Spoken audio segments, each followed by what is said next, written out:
9. Sacrilege against the person.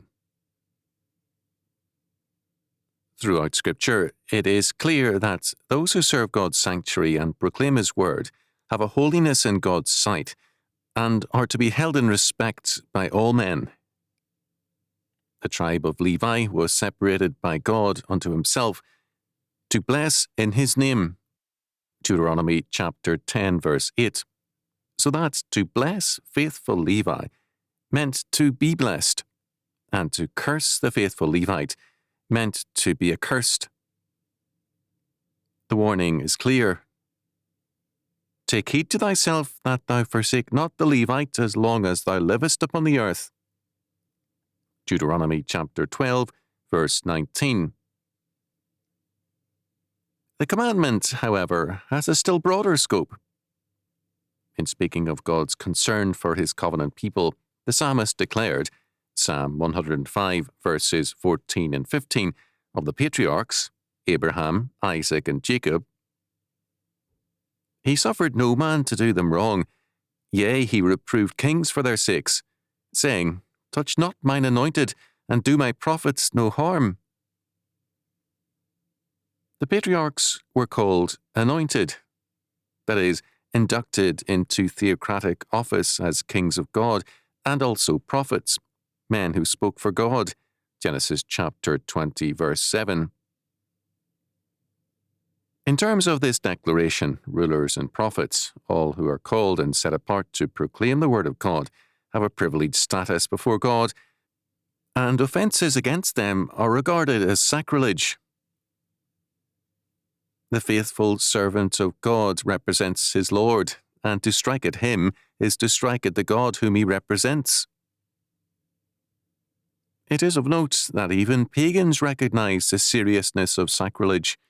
To strike at the property of the gods or at the person of their representatives was a very dangerous thing, and was viewed as a declaration of war against heaven. Spellman observed, I must here note, as it cometh in my way, the remarkable justice and piety of Pharaoh towards his idol priests, that when by reason of the famine he had got and bought unto himself all the money, cattle, lands, wealth and persons of the Egyptians, yet stretched he not forth his thoughts to the lands or persons of his priests, but, commiserating their necessity, allowed them a portion at his own charge, that they might both live and keep their lands. Musculus hereupon infers, How great a sacrilege is it in our princes that the good and lawful ministers of holy things are thus neglected? To understand the sacrilege of persons, it is important to survey the biblical doctrine of man. Too often, the view which has prevailed in Christendom with respect to sacrilege has had pagan roots.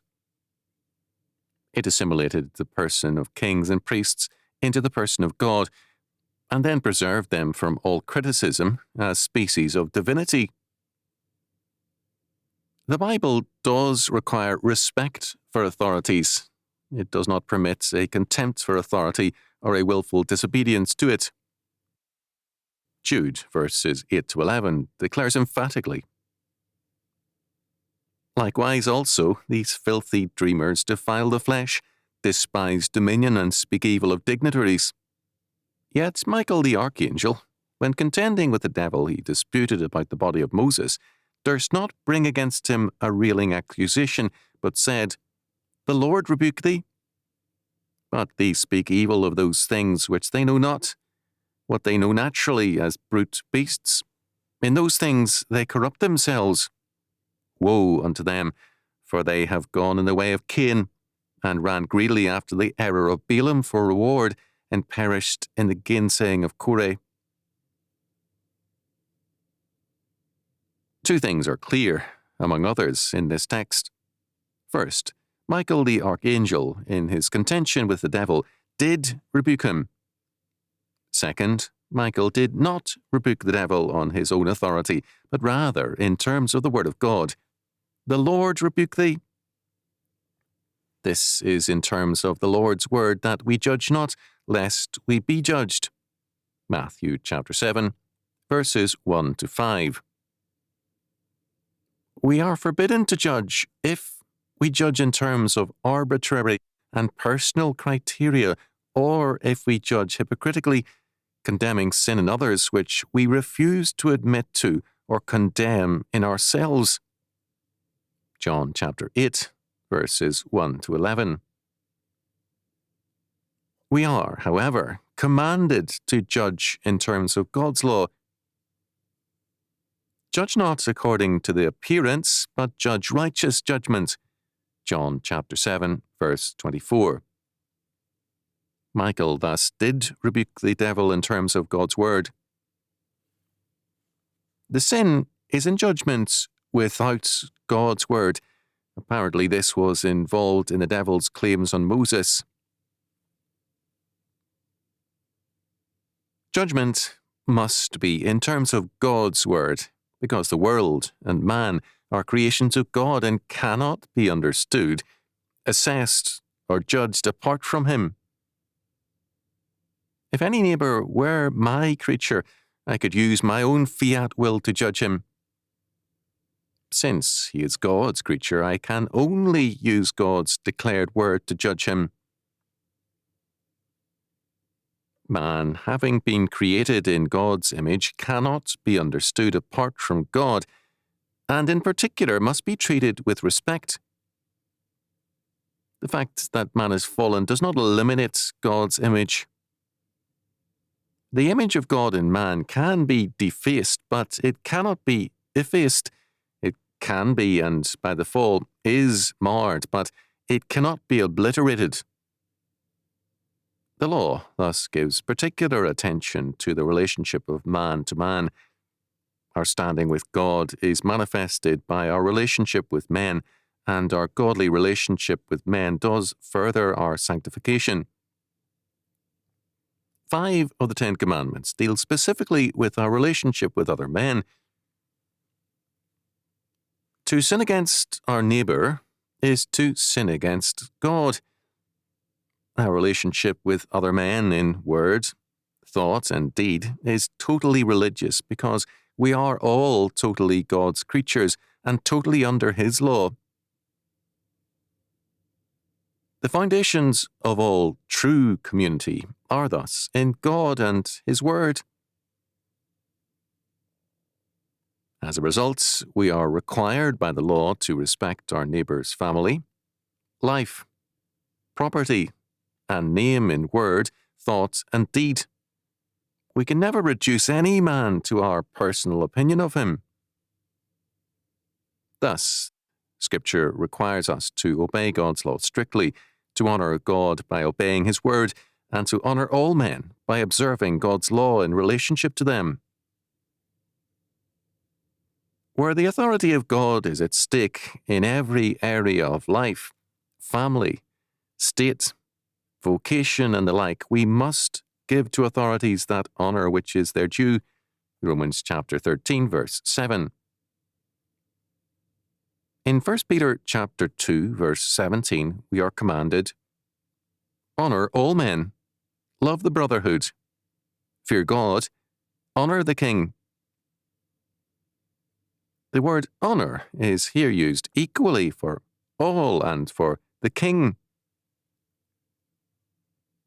With this in mind, let us turn again to Psalm 105 in order to understand what it teaches us concerning sacrilege. Alexander said of this psalm, "This, like the 78th, is a historical psalm, recounting God's ancient dealings with his people, especially in Egypt. The practical design of the commemoration is not to bring the people to repentance, as in the case referred to, but to excite their hopes of an analogous deliverance." It is necessary to understand what that analogous deliverance is. The psalm begins, verses 1 to 5, with a summons to praise God, to glory in his holy name, to seek the Lord and his strength, and to remember his marvellous works that he hath done, his wonders and the judgments of his mouth. These judgments are then recounted. They are the care and deliverance of the patriarchs, and the plagues of Egypt which freed Israel. First of all, the goodness of God to the patriarchs is declared. Verses 6 to 15.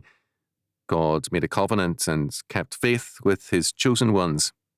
God is always faithful to his covenant and mindful of his own. God declared in effect to kings that his covenant people are his anointed ones, and his prophets, that in his Son, the new covenant man, they are kings, priests, and prophets.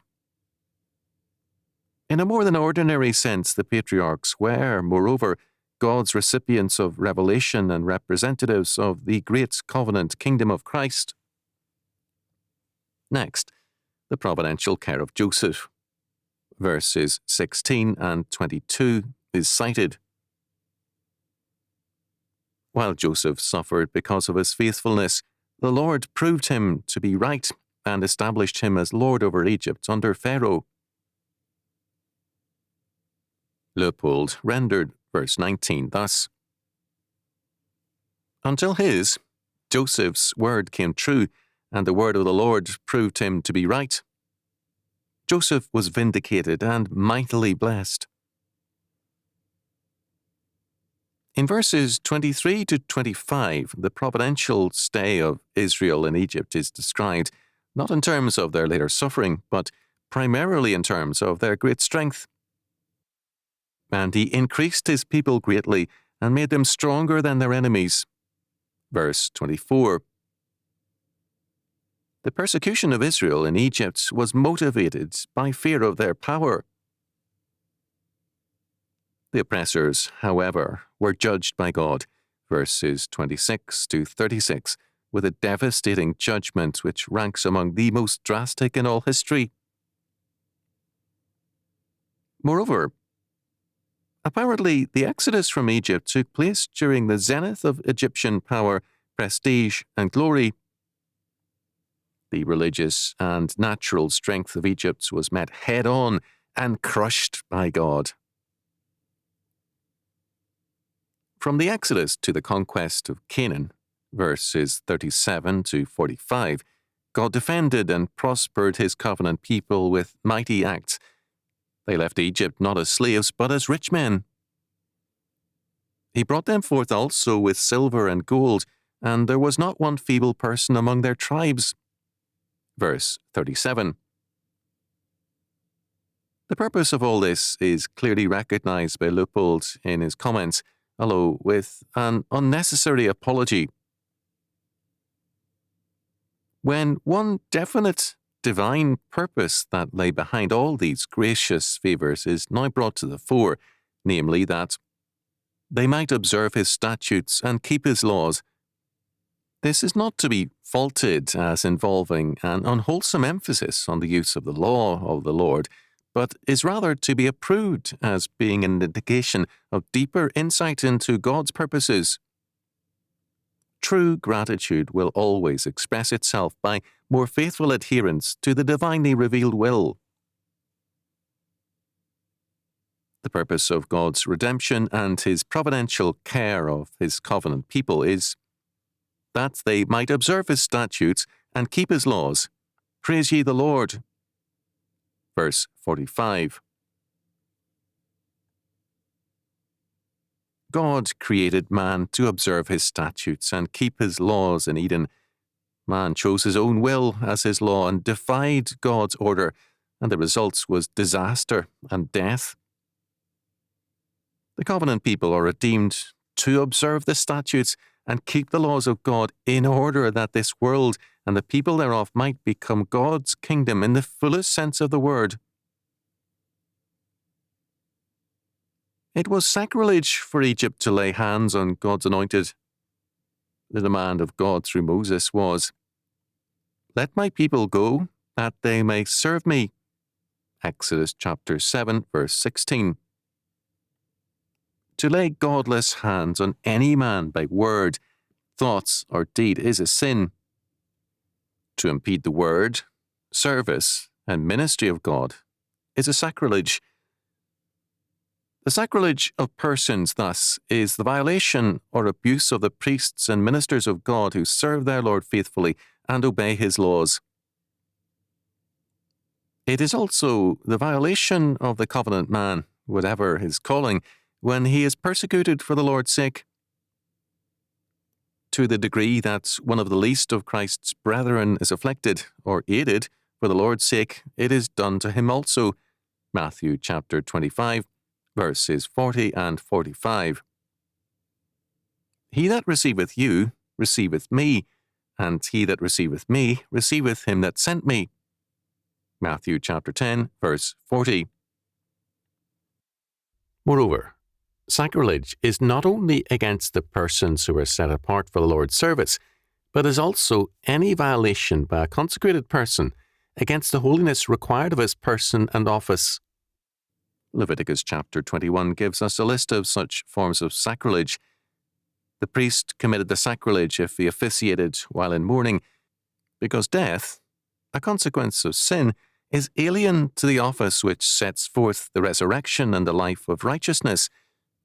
The priest again profaned his office if he married anyone but a virgin, the purity of his office requiring the singleness of devotion by his bride. A blemished, maimed, or crippled man was also barred from the office of priest, since the office represented the unblemished humanity of the new Adam, Jesus Christ.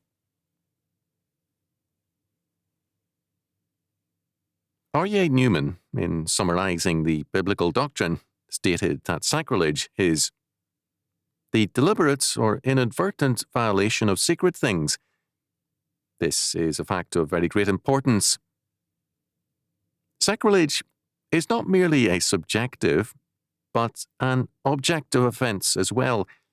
If I touch a high-voltage line, it makes little difference as to the consequence, that is, my death, whether I intended to touch it or accidentally touched it. The only difference is as to intent. Was my action suicide or stupidity? Similarly, if I commit sacrilege, it involves willful contempt of God, or at the very least, an ignorance prompted by an unconcern over what Scripture teaches. The pastor who is ignorant of the Scriptures, or disbelieving, is guilty of sacrilege. His profession of faith does not excuse his ignorance. The rebellion of Korah, Numbers 16, represented the willful arrogation by man of that priestly power which only God can confer. Korah asserted a principle of equality as against the principle of authority, specifically the authority of God's word. The radical judgment on Korah and his followers is a witness to the wrath of God against all sacrilege. The Lord's warning is very plain. Touch not mine anointed, and do my prophets no harm. Psalm 105, verse 15.